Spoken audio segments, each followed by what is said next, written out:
Oke, yuk kita mulai.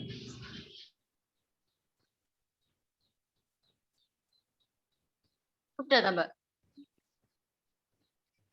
Assalamualaikum warahmatullahi wabarakatuh. Selamat sore semuanya. Salam sejahtera untuk kita semua. Teman-teman apa kabar? Tentunya baik ya, alhamdulillah sehat.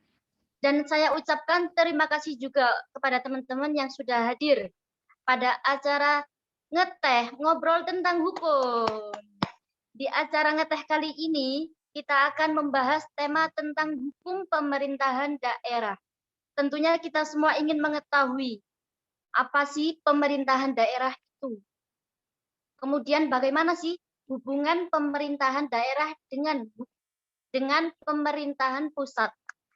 Pada kesempatan hari ini, itu semua akan dibahas tuntas oleh pembicara kita yang sangat luar biasa. Beliau adalah seorang wakil sekretaris Demah Fasih, UIN 1 Tulung Agung. Untuk itu kita sambut dengan tepuk tangan yang meriah, Mbak Sela Indah Mas Sofi. Halo Nisa. Halo Mbak Sofi. Mbak Sela, bagaimana kabarnya Mbak? Alhamdulillah sehat. Kamu gimana? Alhamdulillah sehat Mbak. Baik Mbak, di sini kita akan ngobrol-ngobrol tentang hukum dengan tema hukum pemerintahan daerah. Menurut Mbak Sela, pemerintahan daerah itu apa sih, Mbak? Sebelum menginjak ke pemerintahan daerah itu apa, kita akan mengulas dulu mengenai bentuk negara. Nah, bentuk negara yang kita ketahui itu kan ada dua bentuk. Yang pertama itu negara kesatuan dan yang kedua adalah negara federal. Nah, kalau negara kesatuan itu dia kan menganut sistem desentralisasi. Namun kalau negara federal itu kan dia terbagi atas negara-negara bagian seperti itu. Oh, baik. Jadi itu ya, pemerintahan daerah itu terbagi menjadi dua, negara kesatuan dan negara federal. Bukan, sebelum menginjak ke pemerintahan daerah, kita harus mengetahui dulu dasarnya bagaimana terbentuknya pemerintahan daerah dulu.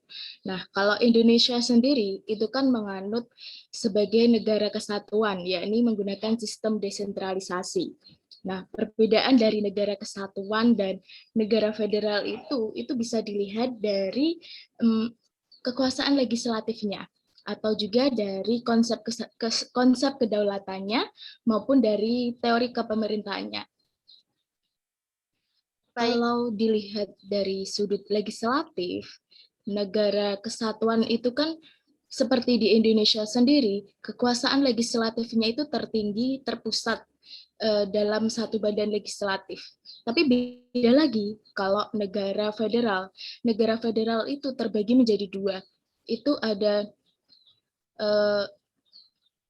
kekuasaan legislatif dari negara federalnya dan juga ada pula kekuasaan legislatif dari negara-negara bagian. Jadi seperti itu.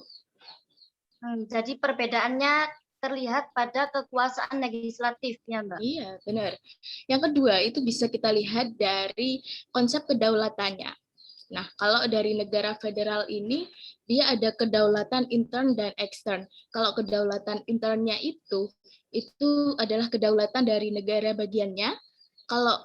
Kalau kedaulatan eksternnya itu berada pada pemerintahan pusatnya atau pada negara federalnya.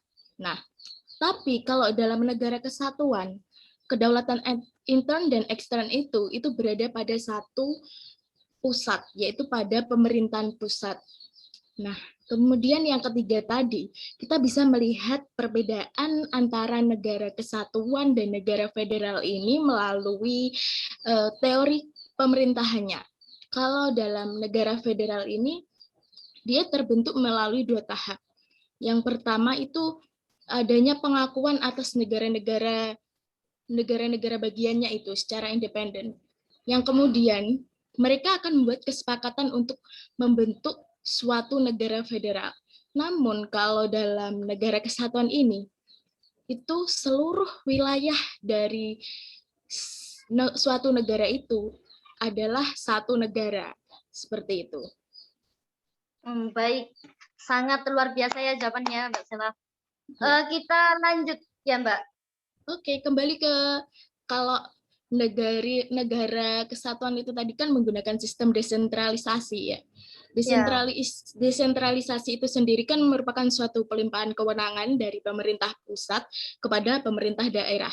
Secara mudahnya seperti itu kita memahami. Nah, perwujudan dari desentralisasi itu apa sih? Itu adanya otonomi daerah. Otonomi daerah itu hak, wewenang, dan kewajiban daerah untuk mengatur dan mengurus rumah tangganya sendiri. Nah, itu sesuai dengan peraturan perundang-undangan yang berlaku. Seperti itu. Ya, terima kasih Mbak Sela jawabannya yang sangat luar biasa. Lalu bagaimana sih Mbak hubungan pemerintahan pusat dengan pemerintahan daerah itu sendiri? Menurut Mbak?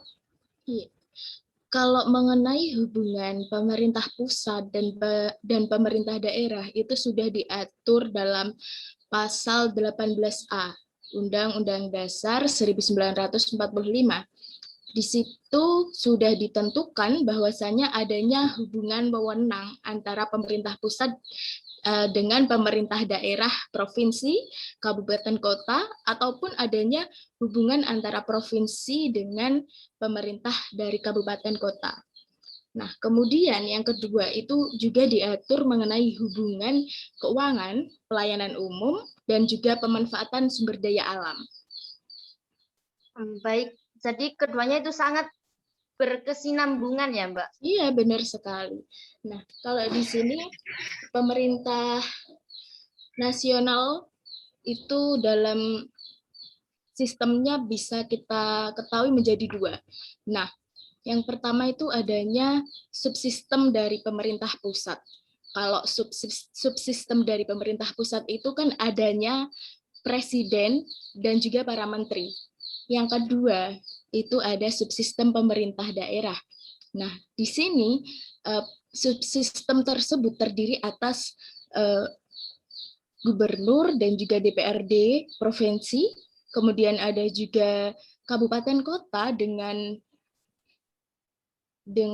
subsistemnya yaitu bupati atau wali kota dengan DPRD kabupaten kota, kemudian ada juga yang terkecil yakni pemerintahan desa, yakni terdiri atas kepala desa dengan badan permusyawaratan desa, seperti itu. Lalu sejak kapan hubungan pemerintah pusat dengan pemerintah daerah itu dimulai, Mbak?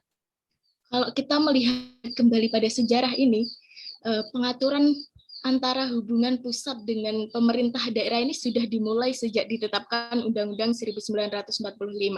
Nah, bahkan sebelum itu, saat zaman kolonial Belanda dulu pun sudah ada hubungan antara pemerintah pusat dengan pemerintah daerah. Saat dulu pembentukan Undang-Undang Dasar 1945 ini dalam Undang-Undang Nomor 1 tahun 1945 dulunya itu diatur mengenai kedudukan Komite Nasional Daerah atau KNID. Nah, KNID ya, Mbak? Iya. Berarti sejak ditetapkannya UUD 1945 ya, sudah lama banget ya, Mbak? Iya. Bahkan sebelum itu, saat zaman kolonial pun itu udah ada hubungan antara pusat dan daerah.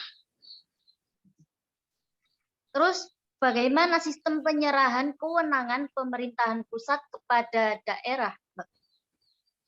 Kalau untuk sistem penyerahan kewenangan pemerintah pusat kepada pemerintahan daerah, itu ada beberapa sistem atau beberapa prinsip, yakni yang pertama itu ada sistem residu atau teori sisa. Nah, dalam sistem ini, itu sudah ditentukan terlebih dahulu secara umum tugas dan wewenang pemerintah pusat, kemudian sisanya itu menjadi urusan rumah tangga dari pemerintah daerah. Kemudian untuk sistem yang selanjutnya itu ada sistem material. Nah, dalam sistem ini tugas pemerintah daerah itu sudah ditetapkan dalam satu rincian. Nah, di luar tugas yang telah ditentukan untuk pemerintah daerah ini, itu merupakan urusan pemerintah pusat. Jadi sistem material ini merupakan kebalikan dari sistem residu itu tadi. Nah, yang ketiga itu ada sistem formal. Di sini sistem formal itu memberikan kekuasaan, keleluasaan yang seluas-luasnya kepada daerah untuk mengatur urusan rumah tangganya, untuk mengatur pemerintahnya, dan menjadikan urusan tersebut sebagai urusan rumah tangga mereka. Baik, jadi sistem Kemudian penyerahan kewenangan. masih ada satu lagi, masih. Nisa. Oh iya ya. Yang Silakan. terakhir ini adalah sistem otonomi real dan seluas-luasnya.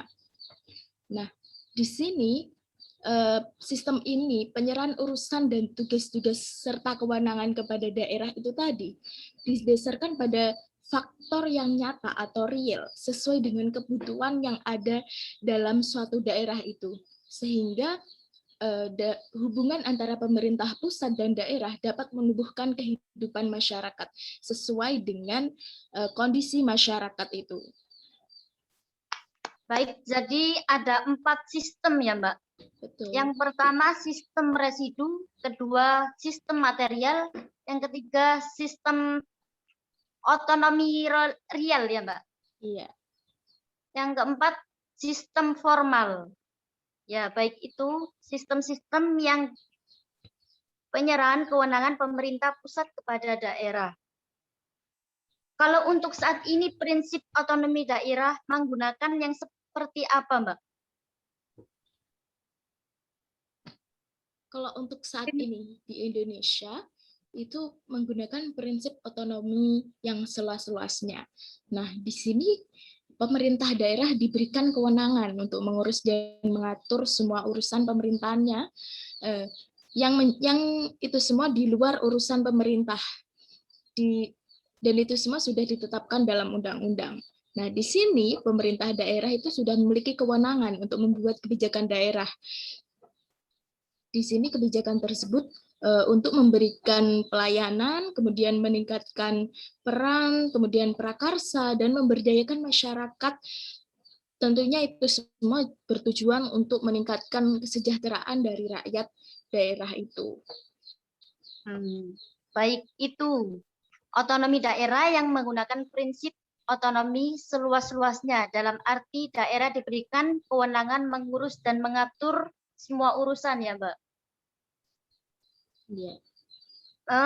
Tadi sudah disampaikan bahwasanya di negara kita ini ada subsistem daerah seperti hubungan pemerintahan provinsi dan pemerintahan kabupaten atau kota. Nah, mungkin bisa dijelaskan, Mbak. Nah, dulu saat awal reformasi, itu saat berlakunya Undang-Undang Nomor 22 tahun 1999 yang diatur dalam PP Nomor 25 tahun 2000, itu hanya mengatur mengenai kewenangan pusat dan provinsi. Nah, sisanya itu diserahkan ke daerah kabupaten atau kota dalam bentuk pengakuan.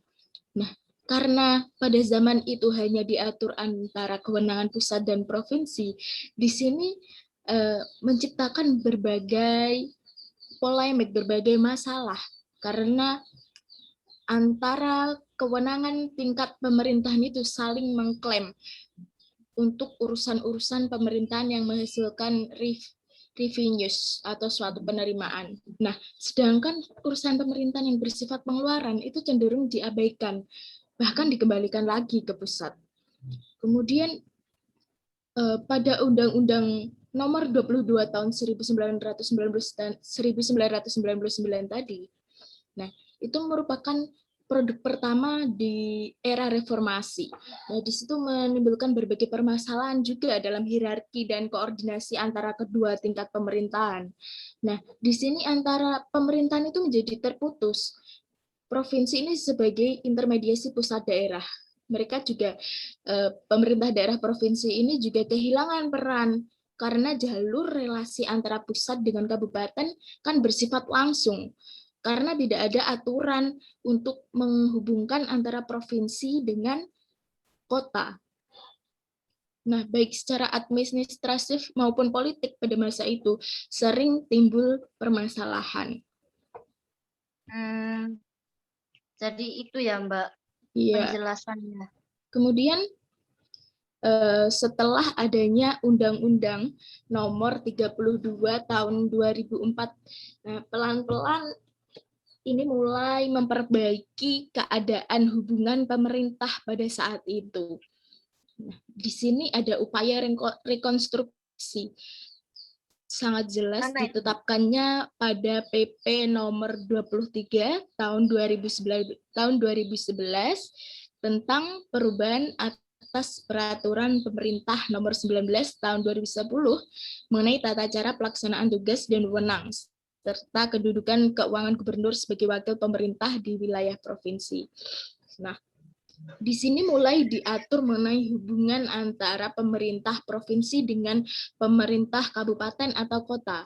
Misalnya saja adanya suatu koordinasi penyelenggaraan pemerintahan antara daerah provinsi dengan daerah kabupaten kota. Kemudian ada juga koordinasi dalam penyusunan, pelaksanaan, dan pengendalian evaluasi. Itu mengenai sinkronasi rencana pembangunan, misalnya seperti itu. Baik, jadi itu ya hubungan pemerintahan provinsi dan pemerintahan kabupaten atau kota ya, Mbak. Iya, benar. Lalu apakah dimungkinkan adanya kerjasama antar daerah, Mbak? Karena adanya otonomi daerah itu tadi, itu memungkinkan atau memberikan kesempatan pada kabupaten atau kota untuk melakukan kerjasama dengan kabupaten kota yang berbatasan. Nah, kerjasama ini biasanya didasarkan karena beberapa alasan. Yang pertama itu karena tidak semua sumber daya alam yang dibutuhkan dalam daerah itu membangun atau menyelenggarakan pelayanan publik yang dimiliki daerah. Nah, sehingga di sini suatu daerah atau kabupaten kota itu tadi itu memerlukan sumber daya yang dia inginkan dari daerah lain, dari kabupaten atau kota lain. Kemudian alasan yang kedua, ini karena ada keterbatasan anggaran belanja. Nah, sehingga apabila daerah yang satu dengan daerah yang lain memiliki tujuan sama, maka di sini kan mereka bisa bekerja sama untuk melakukan efisiensi dalam penggunaan anggaran daerah itu. Nah, kemudian dari kerjasama itu, mereka kan akan melakukan koordinasi dan kerjasama sehingga dapat mencapai beberapa keinginan dari daerah yang muncul. Seperti itu. Baik, berarti mungkin ada kerjasama ya di antar daerah itu ya, Mbak? Iya, karena adanya otonomi daerah itu tadi. Lalu di dalam pemerintahan daerah pasti adanya sesuatu peraturan daerah ya, Mbak? Bagaimana sih posisi peraturan daerah ini dalam hierarki hukum di Indonesia? Nah, dalam sistem hukum di Indonesia, teori untuk hierarki hukum ini pada pertamanya diatur dalam TAP MPR nomor 20 tahun 1966. Nah, yang pertama itu ada Undang-Undang 1945, kemudian TAP MPR, kemudian Undang-Undang Perpu, Undang-Undang atau Perpu, kemudian ada juga peraturan pemerintahan, kemudian yang terakhir ada peraturan pelaksanaan lain, kemudian ada peraturan menteri dan instruksi menteri. Nah, kemudian dalam pasal 2 TAP MPR nomor 3 garis miring MPR garis miring 2000 ini juga diatur mengenai urutan peraturan perundang-undangan pada tahun 2000. Yang pertama itu adalah Undang-Undang Dasar. Yang kedua itu TAP MPR. Yang ketiga ada Undang-Undang. Kemudian peraturan pemerintah pengganti Undang-Undang atau Perpu. Kemudian ada peraturan pemerintah. Kemudian ada keputusan presiden atau Kepres. Dan yang terakhir itu diatur adalah Perda. Jadi di sini Perda pada tahun 2000 berada di hierarki yang paling bawah. Kemudian pada tahun 2004 itu ada Undang-Undang Nomor 10 tahun 2004. Di sini mengatur mengenai pembentukan peraturan perundang-undangan.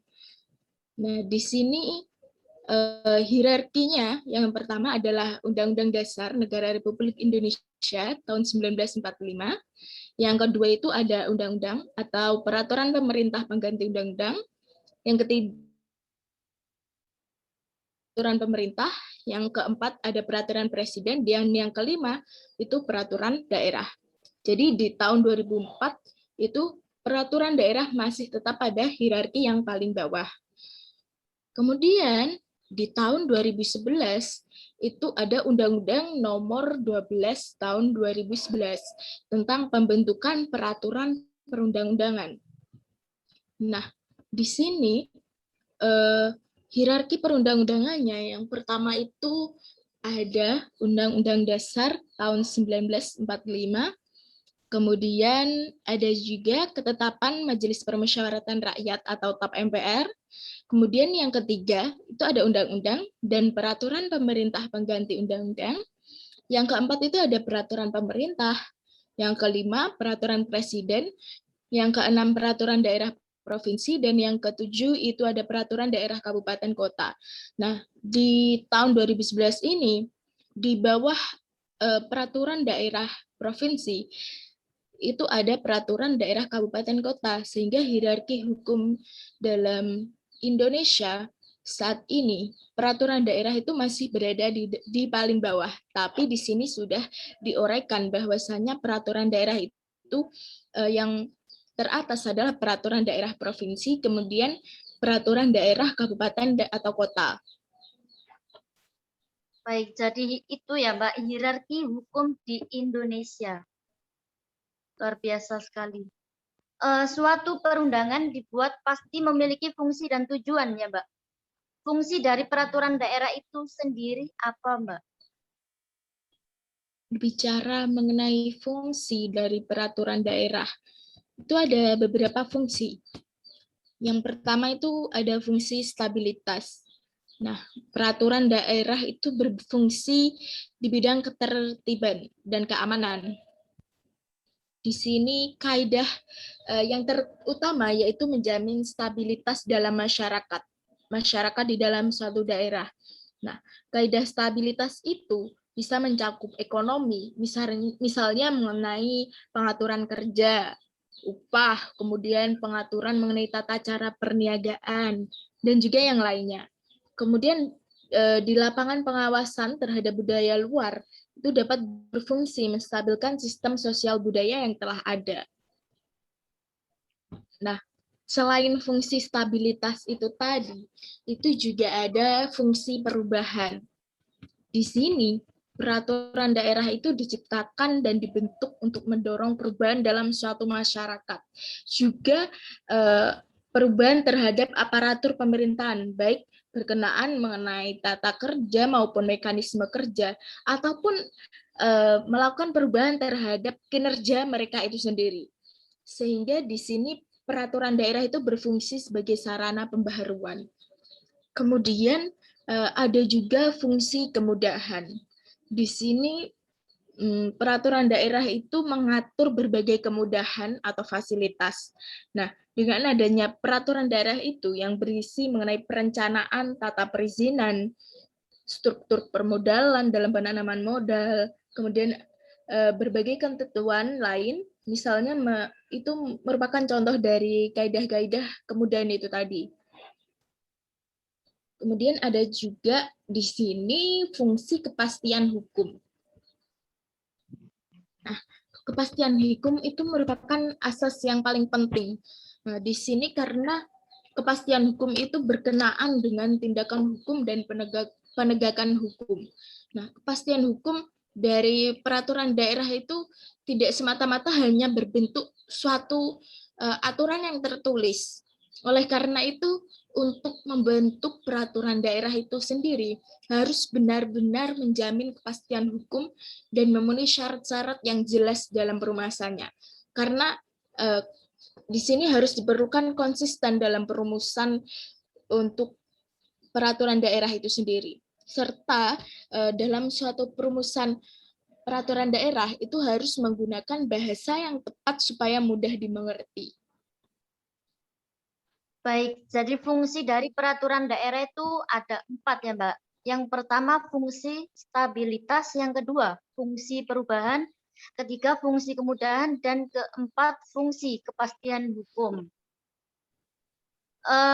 Dalam pembentukan peraturan daerah, apakah ada aturan yang mensyaratkan secara khusus dalam pembentukannya? Gimana tuh, Mbak? Untuk pembentukan peraturan daerah itu sendiri ya, itu diatur dalam pasal 137 Undang-Undang Nomor 32 Tahun 2004.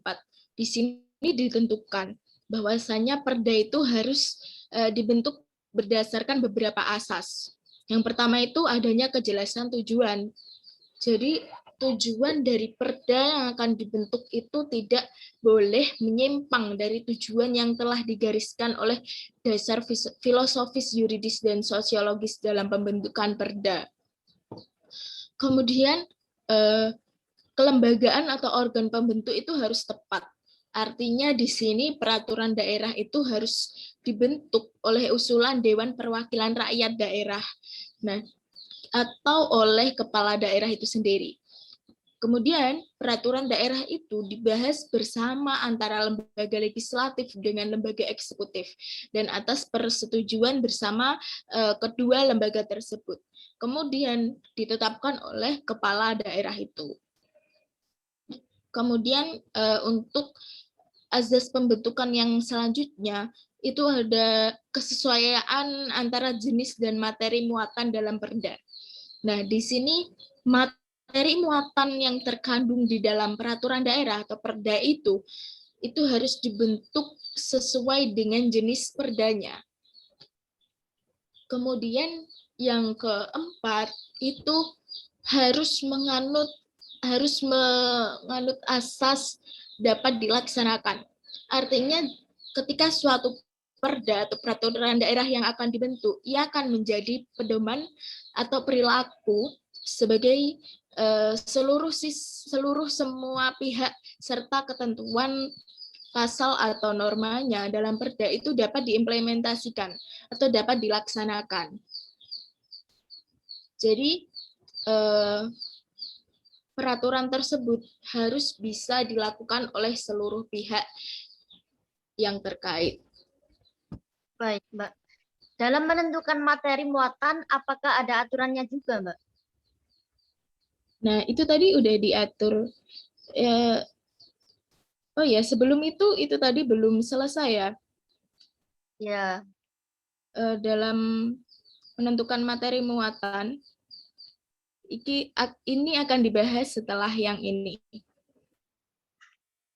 Untuk pembentukan peraturan daerah itu tadi, masih ada asas yang harus dipenuhi ini. Yang kelima itu tadi ada asas kedayagunaan dan kehasilgunaan. Nah, di sini peraturan daerah yang akan dibentuk itu dapat diterima, baik secara filosofis, sosiologis, dan yuridis. Nah, pembentukan peraturan daerah itu harus dilandasi dengan aspek filosofis, sosiologis, dan yuridis itu tadi. Sehingga diharapkan keberlakuannya itu dapat tercermin secara filosofis, sosiologis, dan yuridis. Kemudian dalam membentukkan perda itu harus menganut asas adanya kejelasan rumusan. Nah, di sini rumusan setiap pasal itu harus dapat dipahami dan dilaksanakan dan tidak menimbulkan tafsir yang ganda atau ambigu. Kemudian suatu perda dibentuk itu harus adanya suatu keterbukaan. Nah, artinya di sini masyarakat harus dapat berperan baik dalam proses penyusunannya, pelaksanaannya, maupun dalam pengawasan. Nah, kemudian lanjut ke pertanyaanmu itu tadi. Ya. Dalam menentukan materi muatan, apakah ada aturannya sih? Gitu kan? Ya. Ini juga diatur dalam pasal 138, maaf. Di sini pada pasal 138 ayat 1 Undang-Undang Nomor 32 tahun 2004 ini menentukan materi muatan dalam peraturan daerah. Jadi suatu materi muatan dalam peraturan daerah ini harus mengandung adanya asas pengayoman. Asas pengayoman ini berarti peraturan perundang-undangan itu harus berfungsi untuk mengayomi seluruh masyarakat. Serta di sini peraturan perundang-undangan harus memberikan perlindungan hak asasi manusia yang hakiki. Kemudian ada juga yang kedua itu kemanusiaan bisa. Yakni setiap peraturan perundang-undangan dan menghargai harkat dan martabat manusia, sehingga tidak boleh membebani masyarakat di luar kemampuan mereka. Yang ketiga, materi dalam suatu peraturan perundang-undangan itu tadi harus menganut asas kebangsaan, yakni peraturan perundang-undangan itu harus mencerminkan sifat dan watak dari bangsa Indonesia, sehingga berasaskan musyawarah dalam mengambil keputusannya. Yang selanjutnya itu peraturan perundang-undangan harus mengandung asas kekeluargaan. Di sini peraturan perundang-undangan harus mencerminkan musyawarah mufakat dalam penyelesaian masalah yang diatur dalam peraturan perundang-undangan itu. Yang selanjutnya itu peraturan perundang-undangan harus mengandung asas kenusantaraan. Di sini setiap peraturan perundang-undangan itu merupakan bagian dari sistem hukum nasional yang berdasarkan Pancasila atau wilayah atau daerah tertentu sesuai dengan jenis peraturan perundang-undangan tersebut. Kemudian suatu perundang-undangan itu harus mengandung materi muatan yang berasaskan Bhinneka Tunggal Ikaan. Nah, di sini setiap perencanaan atau pembuatannya serta penyusunan materi muatan suatu peraturan perundang-undangan itu harus memperhatikan dari keragaman penduduk, agama, suku, bahkan golongan dari masyarakat. Sehingga di sini tidak akan timbul masalah-masalah yang sensitif karena adanya keberagaman dari suatu negara kita. Nah, kemudian suatu perundangan itu harus mengandung asas keadilan yang merata, yakni peraturan perundang-undangan harus mencerminkan keadilan bagi setiap warga negara tanpa terkecuali. Kemudian harus mengandung asas kesamaan kedudukan dalam hukum dan pemerintahan, sehingga materi peraturan perundang-undangan ini tidak dibolehkan apabila mengandung materi muatan yang diskriminatif. Kemudian, suatu peraturan perundang-undangan harus mengandung juga asas ketertiban dan kepastian hukum. Di sini setiap perundang-undangan, setiap peraturan perundang-undangan itu harus dapat menimbulkan kepastian hukum dan menjaga ketertiban dalam masyarakat. Nah, dan yang terakhir ini itu suatu peraturan perundang-undangan harus mengandung asas keseimbangan, keserasian, dan keselarasan.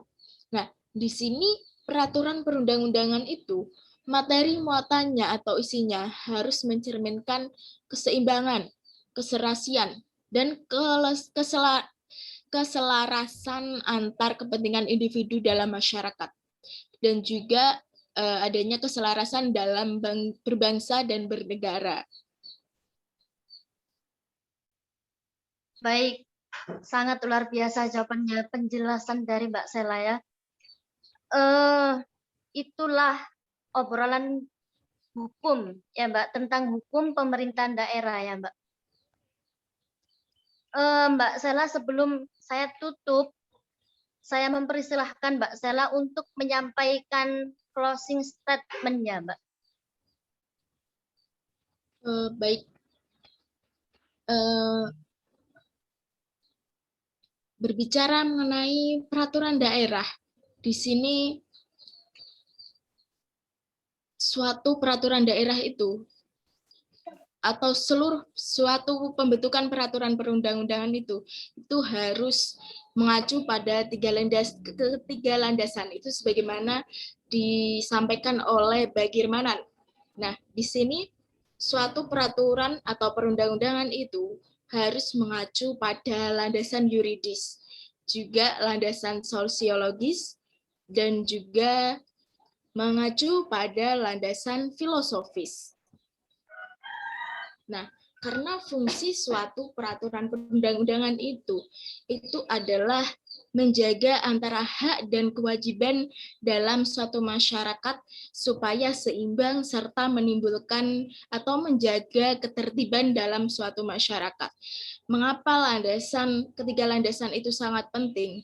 Karena misalnya saja mengacu pada landasan yuridis, mereka harus adanya kewenangan, kesesuaian, dan adanya aturan-aturan yang harus dipenuhi ketika dalam pembentukan suatu peraturan. Kemudian mengacu pada landasan sosiologis ini, di sini produk hukum yang dibuat itu akan dapat diterima oleh masyarakat secara wajar. Jadi harus mempertimbangkan kondisi dari masyarakat suatu daerah itu tadi.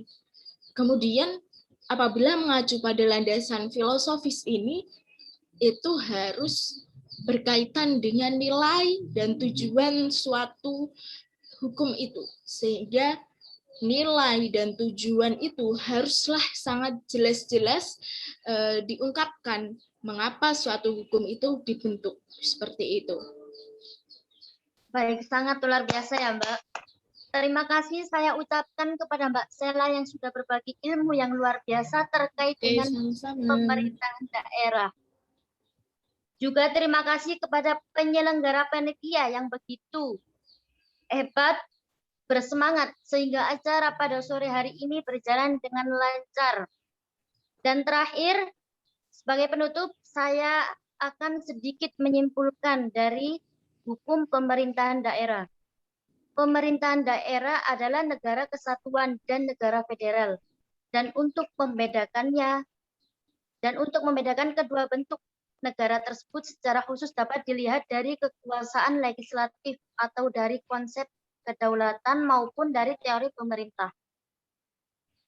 Baik, saya Khairunisa sebagai host ngeteh pada sore hari ini dan bersama Mbak Sela Indah Masofi sebagai pemateri yang sangat amazing. Kami izin pamit undur diri dan jika ada tutur kata yang salah kami mohon maaf dan terima kasih yang sebesar-besarnya. Wassalamualaikum warahmatullahi wabarakatuh. Waalaikumsalam warahmatullahi wabarakatuh. Bye-bye teman-teman.